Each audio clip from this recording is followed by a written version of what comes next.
नमस्कार प्यारे बच्चों, मैं साइकोलॉजी बाय आरके सर के यूट्यूब चैनल पर स्वागत करता हूं और आज हम लोग पढ़ेंगे शिक्षण। इससे पहले वाले वीडियो में हम लोगों ने जो है पढ़ा था सूक्ष्म शिक्षण, ब्लूम की पाठ्य योजना या पाठ्यचर्या। आज हम लोग पढ़ेंगे शिक्षण। शिक्षण का अर्थ क्या होता है, तो हम आपको बता रहे हैं कि शिक्षण का अर्थ शिक्षण संस्कृत के शिक्ष धातु में अड़ा प्रत्यय लगाने से बना है और जिसका अर्थ है सीखना या सिखाने की क्रिया। क्या अर्थ है? सीखना या सिखाने की क्रिया। शिक्षण शब्द संस्कृत के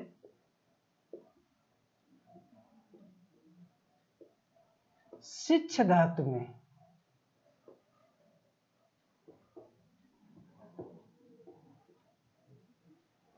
धातु में अड़ा प्रत्यय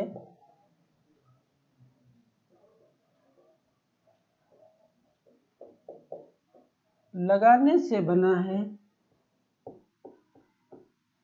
जिसका अर्थ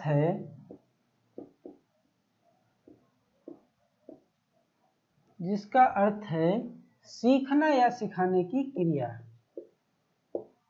सीखना या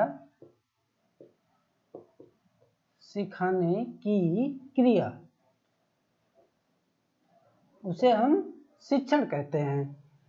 शिक्षण का कार्य प्रायः शिक्षकों द्वारा किया जाता है। किसके द्वारा किया जाता है? तो शिक्षण का कार्य प्रायः यह शिक्षकों के द्वारा किया जाता है, जो सुनिश्चित पाठ्यक्रम पर आधारित होता है। हम कह सकते हैं कि शिक्षण का कार्य जो होता है वो शिक्षकों के द्वारा किया जाता है, जो सुनिश्चित पाठ्यक्रम पर आधारित होता है और शिक्षण के द्वारा बालक के ज्ञानात्मक विकास पर जोर दिया जाता है।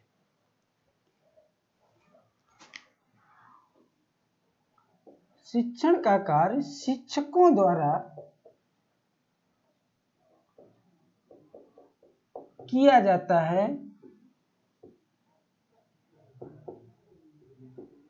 शिक्षकों के द्वारा किया जाता है और इसे शिक्षण के द्वारा बालक के ज्ञानात्मक विकास पर जोर दिया जाता है। शिक्षण पर अलग अलग मनोवैज्ञानिकों ने अलग अलग परिभाषाएं दी हैं, तो हम देखते हैं कि किस मनोवैज्ञानिक ने कौन सी शिक्षण पर परिभाषा दी है।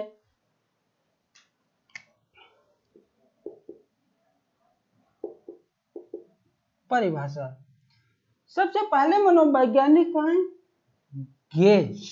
एक गेज महोदय हैं, इन्होंने शिक्षण पर परिभाषा दी है। गेज ने बताया कि शिक्षण किसी अन्य व्यक्ति के व्यवहार क्षमताओं में बदलाव लाने के लिए किया जाता है। क्या कहा है? कि शिक्षण किसी अन्य व्यक्ति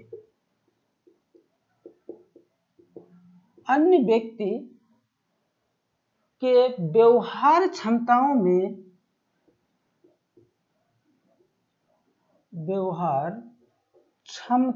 में बदलाव लाने के लिए किया जाता है। यानी उसके व्यवहार में जो है बदलाव लाने के लिए शिक्षण किया जाता है। अगली परिभाषा है बर्टन की। तो बर्टन ने क्या कहा? बर्टन ने कहा कि शिक्षण सीखने के लिए प्रेरणा, शिक्षण सीखने के लिए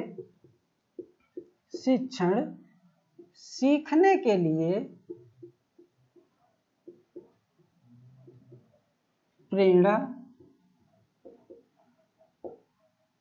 शिक्षण सीखने के लिए प्रेरणा, पथ प्रदर्शन एवं प्रोत्साहन है। पथ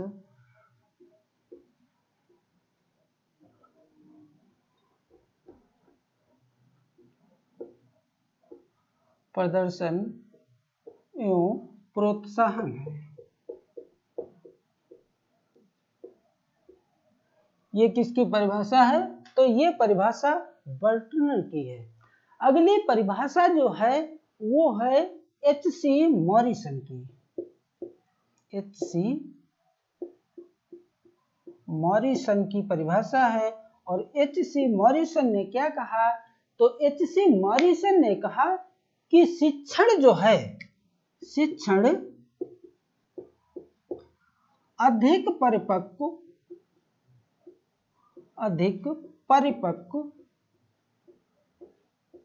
तथा कम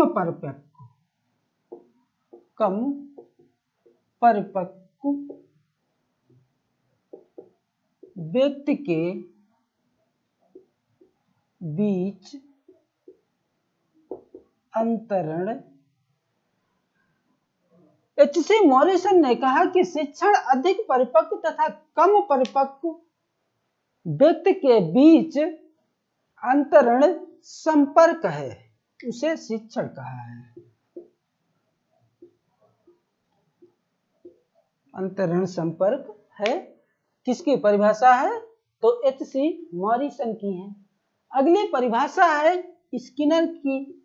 स्किनर ने क्या कहा? तो स्किनर ने कहा कि शिक्षण जो है वो पुनर्बलन की आकस्मिकताओं का क्रम है। क्या कहा? पुनर्बलन की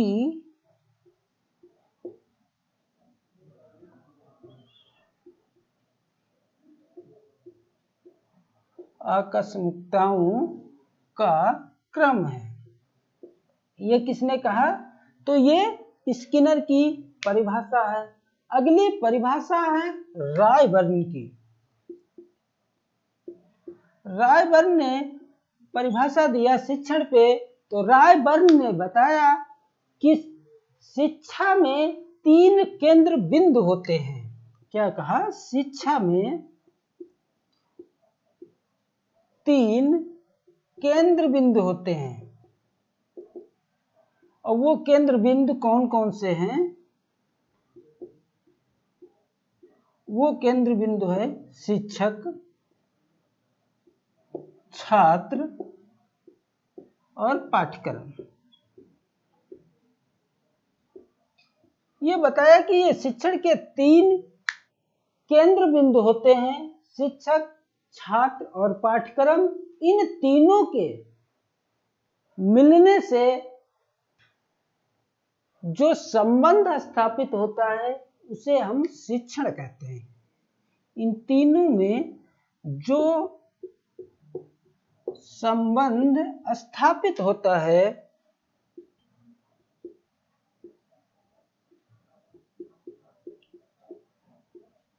उसे हम शिक्षण कहते हैं। यहां तक आप लोगों के समझ में आया होगा कि किस मनोवैज्ञानिक ने कौन सी परिभाषा दी शिक्षण पे। जो वैसे तो बहुत से मनोवैज्ञानिकों ने जो है शिक्षण पर परिभाषा दी है, लेकिन जो मुख्य परिभाषाएं हैं जो आपके एग्जाम की दृष्टि से महत्वपूर्ण है, तो एक गेज की परिभाषा है, बर्टन की, H.C. मॉरिसन की और स्किनर की और रायबर्न की। इन लोगों ने जो है शिक्षण पर परिभाषाएं दी हैं। अब हम लोग जो है आगे पढ़ेंगे कि शिक्षण के चर कितने होते हैं। शिक्षण के चर।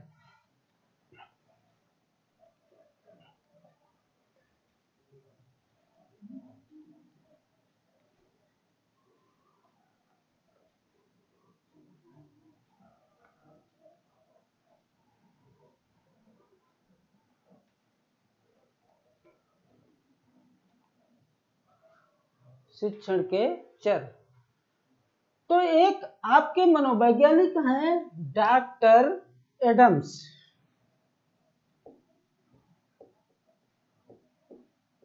डॉक्टर एडम्स हैं, इन्होंने शिक्षण के 2 चर बताए हैं।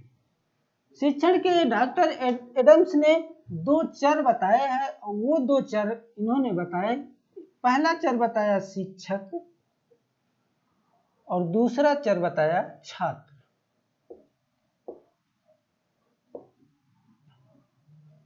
यानी डॉक्टर एडम्स ने शिक्षण के 2 चर बताए हैं और पहला चर बताया शिक्षक और दूसरा चर बताया है छात्र।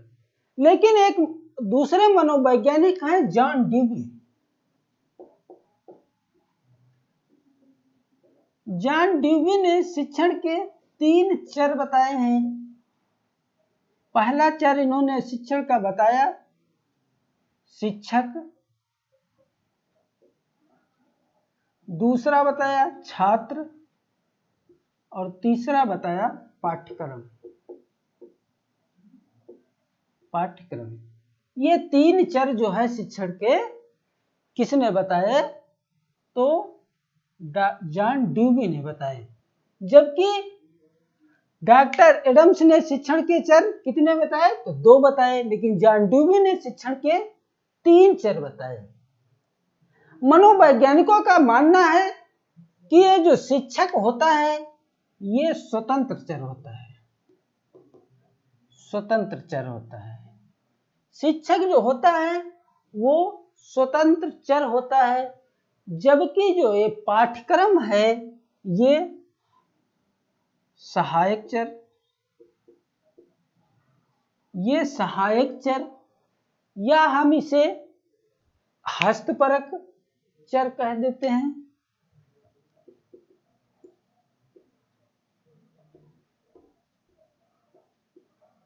हस्तपरक चर या पाठ्यक्रम को मनोवैज्ञानिकों ने सहायक चर, हस्तपरक चर या मध्यस्थ चर कहा है।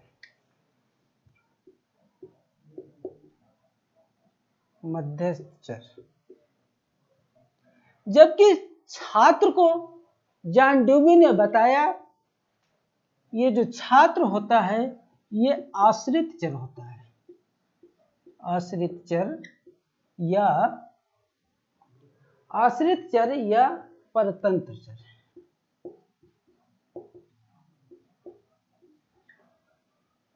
परतंत्र चर यानी शिक्षक जो होता है वो स्वतंत्र चर होता है और पाठ्यक्रम होता है वो सहायक होता है। किसका? शिक्षक और छात्र का सहायक चर या हस्तपरक, यानी उसमें संशोधन भी किया जा सकता है, या मध्यस्थ चर कहा जाता है। जबकि छात्र जो होता है ये जो है शिक्षक और पाठ्यक्रम पर आश्रित होता है, तो इसे आश्रित चर कहते हैं या परतंत्र चर के नाम से भी जानते हैं। इस प्रकार जो है शिक्षण के 2 मनोवैज्ञानिक हैं, एक जॉन ड्यूवी, इन्होंने शिक्षण के 3 चर बताए, और जबकि डॉक्टर एडम्स ने शिक्षण के 2 चर बताए हैं। अब हम लोग जो है पढ़ेंगे कि ये जो शिक्षण के चर हैं, शिक्षण के जो चर हैं या शिक्षण के प्रकार हैं, ये कितने प्रकार के होते हैं। यदि आपसे एग्जाम में प्रश्न पूछे कि स्तर के आधार पे शिक्षण के प्रकार बताइए, शिक्षण के प्रकार यदि आपसे एग्जाम में पूछे कि स्तर के आधार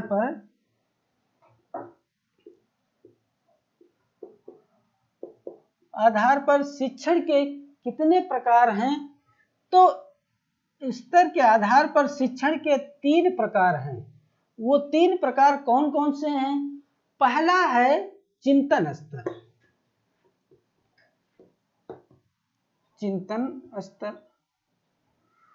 दूसरा बताया अवबोध स्तर।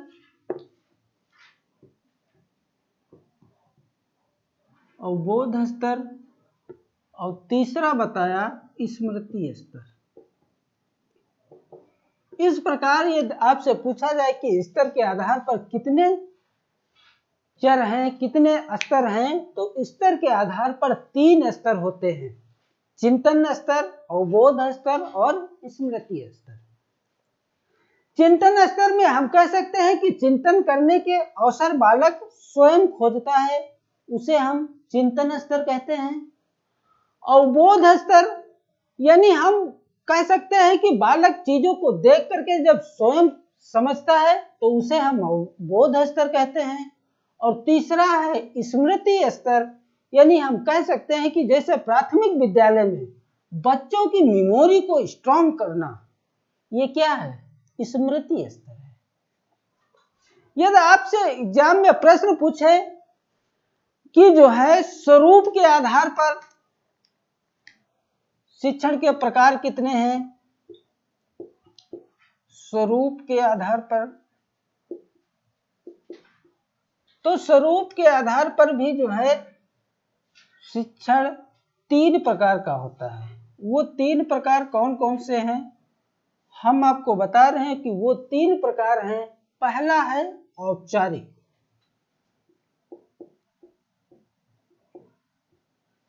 औपचारिक स्तर। दूसरा मनोवैज्ञानिकों ने बताया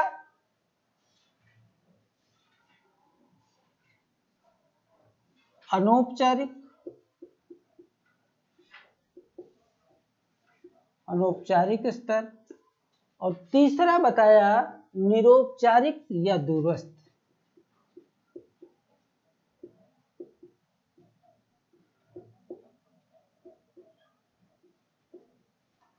निरौपचारिक या दूरस्थ। एग्जाम में पूछा जाएगा कि स्वरूप के आधार पर शिक्षण को कितने भागों में या कितने स्तर में बांटा गया है, तो वो 3 स्तर में बांटा गया। कौन कौन से? औपचारिक स्तर, अनौपचारिक स्तर या औपचारिक या दूरस्थ स्तर। औपचारिक स्तर हम ये कह सकते हैं कि ये जो है वैज्ञानिक तरीके से इसमें जो है शिक्षण किया जाता है। जैसे किताब हो गई, स्कूल हो गया, शिक्षक हो गया। ये एक प्रक्रिया कैसी है? वैज्ञानिक प्रक्रिया है जिसे हम औपचारिक स्तर में रखते हैं। दूसरा है ननौपचारिक या अनौपचारिक। इसमें हम कह सकते हैं कि जैसे मीडिया हो गई, कहानी हो गई, सुनी बातों को जो है बच्चों को बताना, तो ये जो है वैज्ञानिक तरीके को से नहीं स्तर होता है। तीसरा है दूरस्थ या निरौपचारिक। इसमें उपयुक्त दोनों प्रकार का के गुण पाए जाते हैं। जैसे किताबें हैं पर शिक्षक नहीं है, किताबें हैं पर शिक्षक नहीं है, या एग्जाम है पर पाठ्यक्रम नहीं है, सिलेबस नहीं है। इसे हम निरौपचारिक या दूरस्थ शिक्षण कहते हैं। आगे हम लोग पढ़ते हैं, यदि आपसे पूछा जाए कि शासन के आधार पर शिक्षण के कितने स्तर हैं, शासन के आधार पर, तो शासन के आधार पर भी जो है शिक्षण के 3 स्तर हैं। वो 3 स्तर कौन कौन से हैं शासन के आधार पे? तो पहला है सत्तावादी,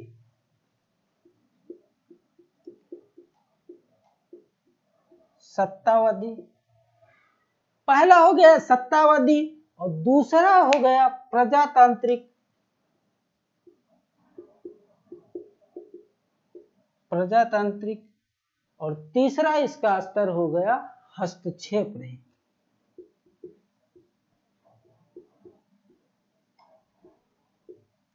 हस्तक्षेप रहित है। शासन के आधार पर यह शिक्षण पूछा जाए तो 3 प्रकार का होता है, सत्तावादी, प्रजातांत्रिक और हस्तक्षेप रहित। सत्तावादी ये होता है कि जैसे पूरी कक्षा का नियंत्रण जो है केवल शिक्षक करता है, अध्यापक जो है पूरी कक्षा का नियंत्रण करता है, उसे हम सत्तावादी कहते हैं। क्योंकि अध्यापक ही यह निर्धारित करता है कि क्या पढ़ाया जाना है, कितना पढ़ाया जाना है, कैसे पढ़ाया जाना है और कब पढ़ाया जाना है। इसका पूरा नियंत्रण जो है कौन करता है? अध्यापक करता है। उसे हम क्या कहते हैं? सत्तावादी शिक्षक। किसी एक व्यक्ति का जो है सत्ता होना, एक व्यक्ति की मनमानी होना, उसे हम सत्तावादी कहते हैं। दूसरा होता है प्रजातांत्रिक, यानी हम इसमें जो है सत्तावादी के जस्ट विपरीत, यानी इसमें बच्चों की रुचियों को भी महत्व दिया जाता है। और प्रजातांत्रिक में शिक्षा जो होती है इसी में जो है प्रजातांत्रिक शिक्षा में ही बच्चों की रुचियों को महत्व दिया जाता है, क्या पढ़ाया जाना है, कितना पढ़ाया जाना है, कब पढ़ाया जाना है, कैसे पढ़ाया जाना है, ये सब निर्धारित बालक करते हैं। आगे है हस्तक्षेप रहित। तो हस्तक्षेप रहित में यह होता है कि बालक को स्वयं कार्य करने दें। बालक जो करना चाहता है, वो जो है लिखना चाहता है, जो पढ़ना चाहता है, बालक स्वयं करे। अध्यापक केवल और केवल एक सुविधा प्रदाता की भूमिका निभाए, उसे हम हस्तक्षेप रहित के नाम से जानते हैं। अगला यदि पूछा जाए कि क्रियाओं के आधार पर शिक्षण कितने भागों में बांटा गया है? क्रियाओं के आधार पर, तो क्रियाओं के आधार पर भी शिक्षण को 3 भागों में बांटा गया है। और वो 3 भाग कौन कौन से हैं, तो हम आपको बता रहे हैं। क्रियाओं के आधार पर शिक्षण को 3 भागों में बांटा गया है। पहला है भाग इसका प्रदर्शन, दूसरा है इसका व्याख्या, और तीसरा है करके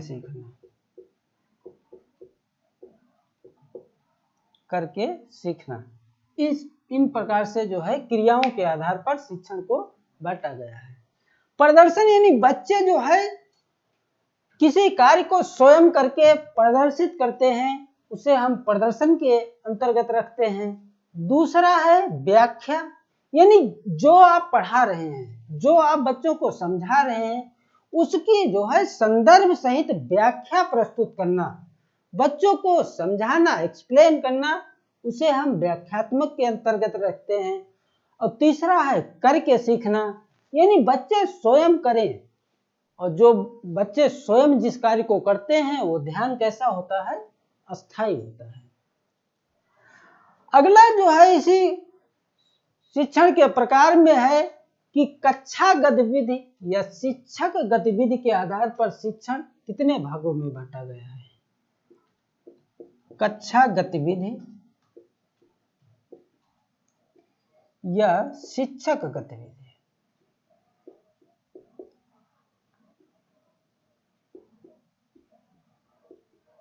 के आधार पर, तो इसके आधार पर भी जो है शिक्षण को 3 भागों में बांटा गया है।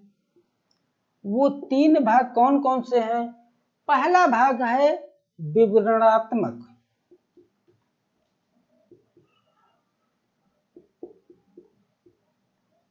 पहला भाग क्या है?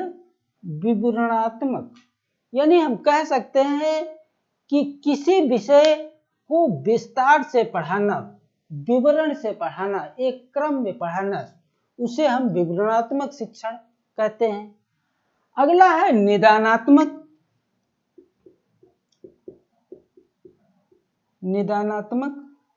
शिक्षण। तो ये निदानात्मक शिक्षण में हम कह सकते हैं कि बच्चों की क्षमताएं जो हैं या जो समस्याएं हैं उनके कारणों को जानना है। जैसे कोई बच्चा विद्यालय देर आता है, या कोई बच्चा जो है विद्यालय में आकर के किसी बच्चे का टिफिन खा लेता है, तो उसका जो है पहले तो अध्यापक को चाहिए कि उसकी जो है गहन जांच करे, कई प्रकार से उसकी जांच करे कि भाई बच्चा देर क्यों आता है, वो कहीं रास्ते में खेलने तो नहीं लगता इसलिए देर हो जाता है, या घर विद्यालय से उसके घर के बीच की दूरी ज्यादा है इसलिए उसे लेट हो जाता है, या विद्यालय में बच्चा जो है किसी दूसरे का टिफिन खा लेता है, तो वो हकीकत में किसी दूसरे का टिफिन चोरी करके खा लेता है, या जो है उसके घर में उसको टिफिन नहीं मिलता है। तो यानी निदान माने यानी हम उसके जो है समस्याओं को जानना। निदान से ही डायग्नोस्टिक शब्द निकला है। आप किसी डॉक्टर के पास जाते हैं तो डॉक्टर लिखता है कि आप उस डायग्नोस्टिक में जाइए और इसकी जांच करा रहिए कि क्या कमी है, किस कारण से जो है ये हुआ। तो निदान माने कमियों को जानना। और अगला है उपचारात्मक, उपचारात्मक में पहले आप निदान में बालक की कमियों को जानें और उपचारात्मक में बालक की कमियों को जानकर उन्हें दूर करने का प्रयास जो किया जाता है उसे उपचारात्मक शिक्षण के अंतर्गत रखा जाता है। यहां से जो है टीटी में 102 प्रश्न तो निश्चित बनते ही हैं, कभी कभी जो है सीटेट में भी यहां से 1-2 प्रश्न बन जाते हैं। इसलिए आज हम लोगों ने जो है पढ़ा शिक्षण का अर्थ, शिक्षण की परिभाषाएं पढ़े, फिर शिक्षण के चर पढ़े, किस मनोवैज्ञानिक ने कितने शिक्षण के चर पढ़े बताए, फिर हम लोगों ने जो है शिक्षण के प्रकार पढ़े।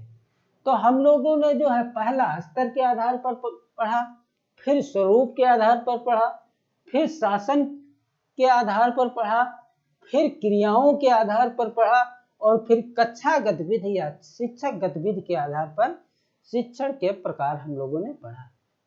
आई होप आप लोगों को मेरा वीडियो पसंद आया होगा। यदि पसंद आए तो इसे लाइक शेयर सब्सक्राइब अवश्य करें। Thank you.